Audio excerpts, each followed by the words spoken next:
Apabila orang sudah mengingkari janji, mereka akan dikuasai oleh musuh-musuh mereka sendiri.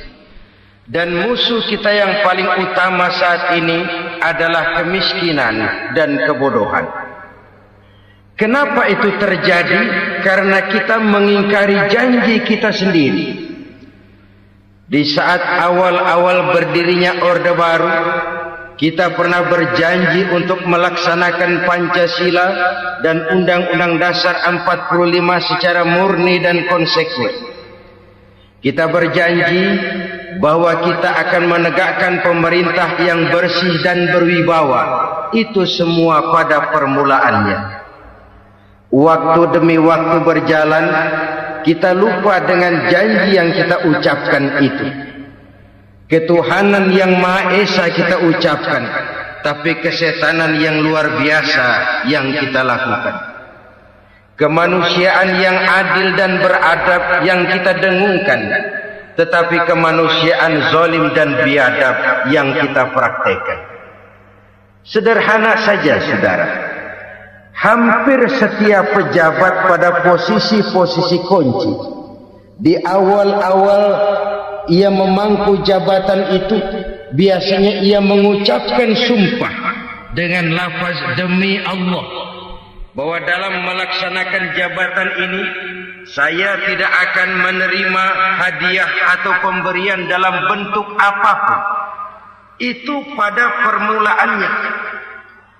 Lama-lama rupanya hadiah itu asik juga, mulai diterima. Lama-lama dirasa kurang, mulai menagih. Dan akhirnya terjadilah praktek yang disebut suap menyuap, semir menyemir, dan lain sebagainya. Kalau ini sudah menjadi kenyataan, bagaimana kita mau menegakkan pemerintah yang bersih dan berwibawa? Undang-Undang Dasar 45 menyatakan bahwa bumi, air, dan seluruh kekayaan negara dikelola oleh negara bagi sebesar-besar kemakmuran rakyat. Yang terjadi adalah bahwa kita merasa mewakili rakyat untuk menikmati harta dan kekayaan negara, sehingga rakyat banyak tidak bisa ikut menikmatinya. Menumpuklah harta itu sehingga terjadilah pepatah, gunung ditimbun, sumur digali. Yang kaya semakin kaya, yang miskin semakin terpuruk. Kita ingkar dengan janji yang kita ucapkan di awal-awal kita bergerak. Kita ingkar dengan janji pada saat kita mengatakannya dengan menyebut nama Allah, dengan mempertaruhkan nama Tuhan. Sehingga pada akhirnya jabatan pun mengalami tender. Sudah menjadi rahasia umum. Orang mau jadi lurah mesti mengeluarkan uang. Mau jadi camat mesti mengeluarkan uang. Mau jadi wali kota, bupati, bahkan gubernur, itu ada pasarannya. Secara logika, kalau orang memperoleh satu jabatan karena banyak mengeluarkan uang, tentu pada saat ia mengeluarkan uang, ia sudah punya pemikiran, modal pasti pulang, modal pasti kembali. Kalau orang memperoleh suatu jabatan karena banyak mengeluarkan uang, maka langkah pertama yang dia lakukan setelah memangku jabatan itu ialah bagaimana uang bisa kembali, bagaimana modal bisa pulang. Kalau modal sudah pulang, pikiran berikutnya bagaimana supaya dapat untung. Lalu kapan mau bekerja untuk kepentingan rakyat? Itu nomor 18. Kemudian kalau ada proyek-proyek besar, pertanyaannya ialah bukan apakah proyek ini bermanfaat bagi rakyat, apakah proyek ini layak untuk diteruskan, tetapi yang jadi pertanyaan paling utama ialah bagian saya berapa duit dari proyek ini. Kita bisa lihat proyek, mega proyek lahan 1 juta hektar di Kalimantan Tengah, triliunan rupiah, dan proyek itu gagal. SD Impres bulan ini diresmikan, bulan depan retak. Jembatan-jembatan bulan ini gunting pita, bulan depan runtuh. Kita ingkar dengan janji. Kita berkata kita bekerja untuk kepentingan rakyat, tapi kita tidak pernah mengenal rakyat itu. Apabila suatu kaum sudah mulai mengingkari janji, maka mereka akan dikuasai oleh musuh-musuh mereka. Akibatnya tersusunlah barisan-barisan sakit hati yang makin lama makin menjadi bola salju, menggelinding membesar, dan kemudian terjadilah hal-hal yang tidak kita inginkan lagi. Apabila suatu kaum sudah mengingkari janji, maka mereka akan dikuasai oleh musuh-musuh mereka. Ini penyebab bencana yang pertama. Kita tidak konsekuen. Tadinya kita dengan lantang teriak-teriak perantas korupsi, ganyang korupsi. Pada waktu kita belum mendapat kesempatan. Setelah kita naik punya kesempatan, rupanya korupsi enak juga dirasa.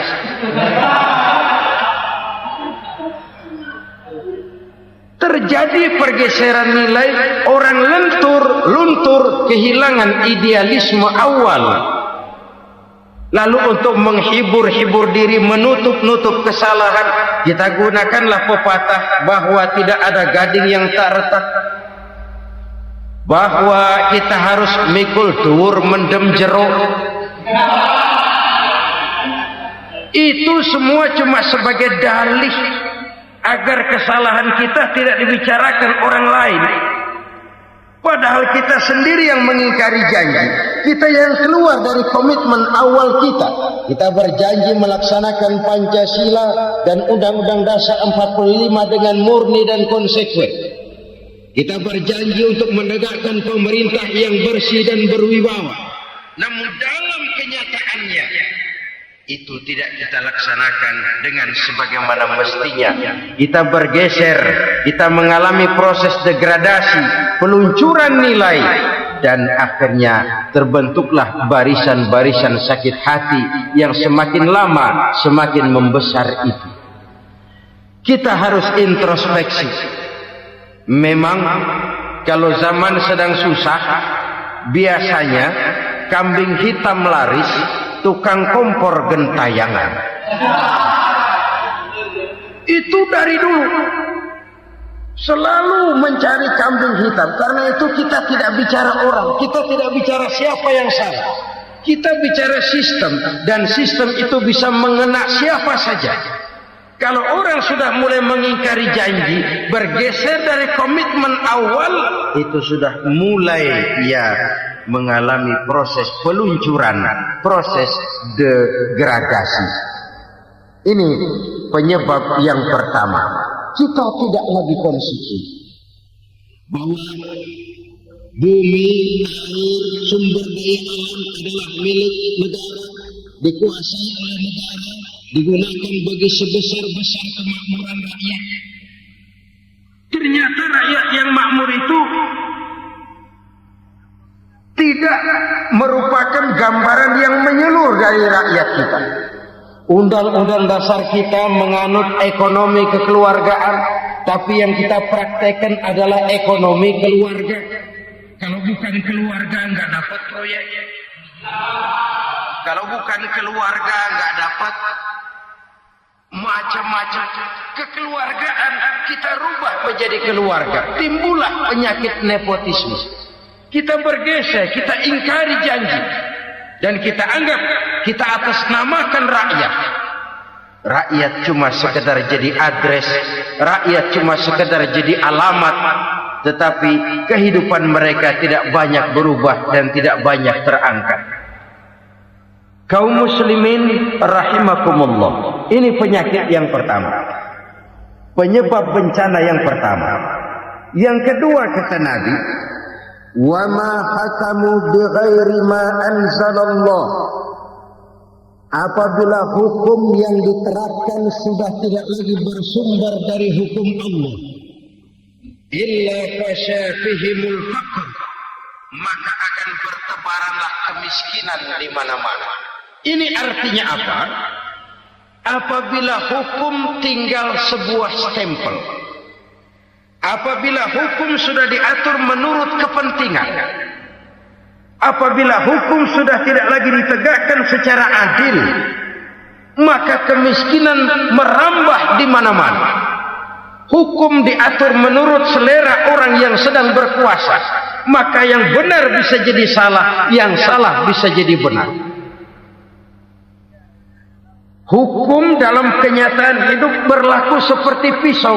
Pisau itu kan saudara lihat, yang namanya pisau dimanapun itu tajamnya ke bawah, ke atas tumpul. Kalau hukum itu kalau untuk rakyat, hukum itu tajam bukan main, cepat sekali dilaksanakan. Tapi giliran menengah ke atas yang gedean dikit berbuat salah, hukum tumpul. Hukum pura-pura tidak dengar. Akibatnya terluka rasa keadilan rakyat. Satu kasus rakyat diam, dua kasus rakyat diam, tiga kasus rakyat diam. Kasus terakumulasi di hati rakyat. Luka rasa keadilan dan itu menjadi sumber bencana. Penjarahan, kita tidak setuju itu. Tapi kita harus melihat kausalnya. Itu kan tidak berdiri sendiri. Itu kan karena terlukanya rasa keadilan rakyat. Melihat kesempatan ini tidak merata. Kalau rakyat ini yang ngajukan kredit ke bank, walaupun jumlahnya cuma jutaan, ratusan ribu, susahnya 17 setan. Tapi ada orang-orang tertentu yang agunannya palsu, jaminannya palsu, bawa kata belece, bukan cuma miliaran, triliunan kredit bisa keluar. Terluka rasa keadilan, hilangnya kesempatan. Rakyat cuma dapat kesempitan, jarang dapat kesempatan.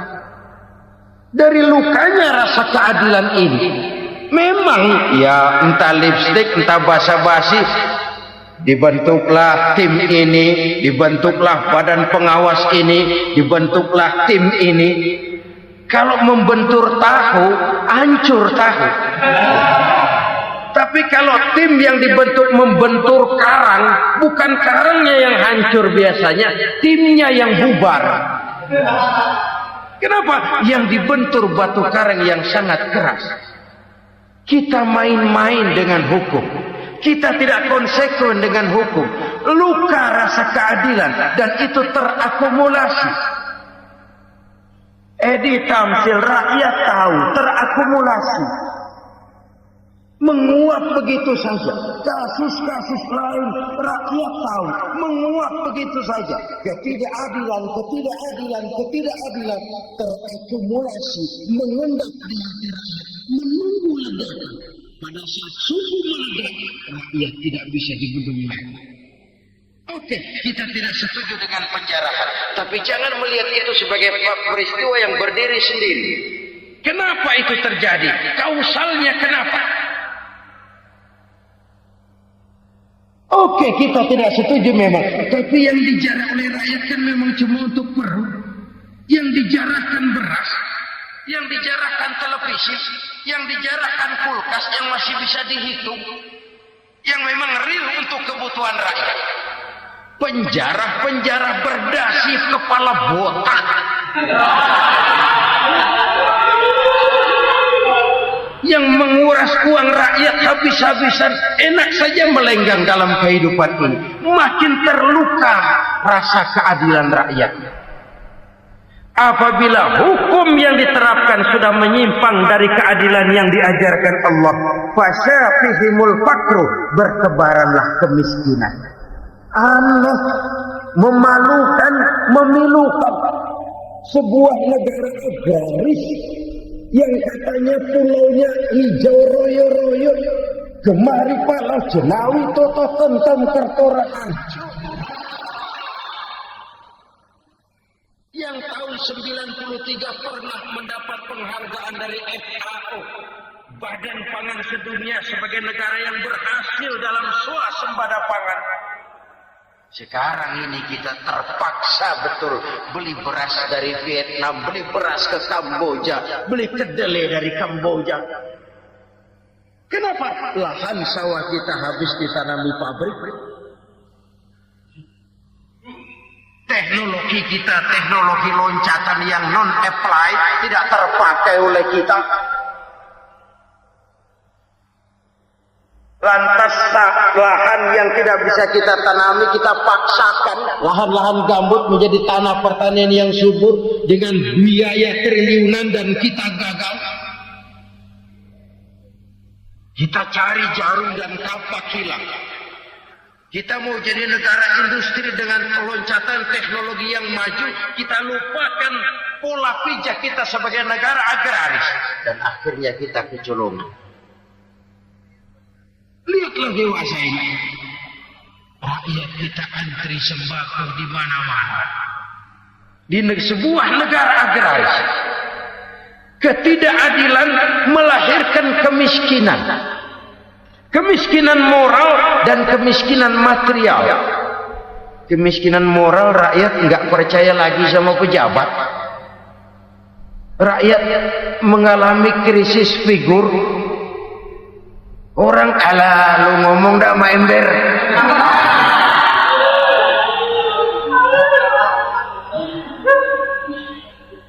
Penataran yang menghabiskan biaya miliaran itu melahirkan pejabat-pejabat korup. Pengawasan yang menghabiskan biaya miliaran itu ternyata impoten, mandul. Kemiskinan moral. Jujur saya berkata, saudara-saudara, setelah pintu reformasi dibuka, itu yang masuk memang macam-macam. Ada yang memang punya tujuan murni, konsekuen dan punya konsep. Ada yang nunggu di tikungan. Begitu mobil lewat nyamber pintu, berangkat ikut reformasi. Ada yang memanfaatkan momentum mumpung untuk nyampein unek-unek, ngerti enggak, pokoknya ngomong.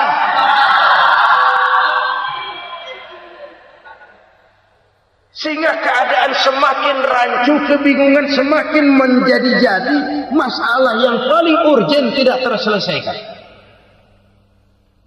Sekarang ini orang berpikir mendingan jadi pala ular daripada jadi buntut macan. Buntut macan memang hebat macan, tapi kalau buntutnya cuma ugel-ugel di belakang buat apa? Mendingan jadi pala ular kecil juga nyaplok. Artinya, ya biar kecil juga kalau punya partai kan gagah. Lalu rame-rame bikin partai kayak bikin arisan.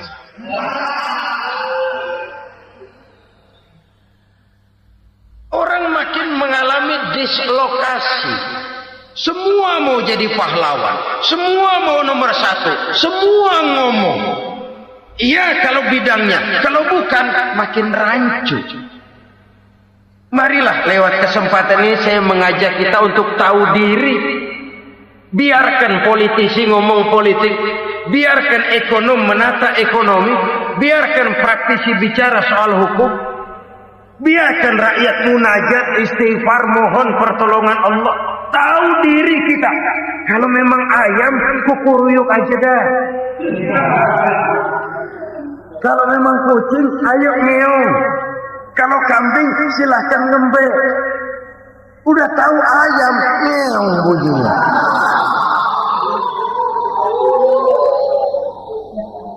Suaranya panas, orang nggak ngerti, bingung makin menjadi-jadi. Ibarat kesebelasan sepak bola bangsa kita sekarang ini, rame-rame mau bikin gol, kiper ikut nyerang sekarang. Memilukan dan bahkan memalukan.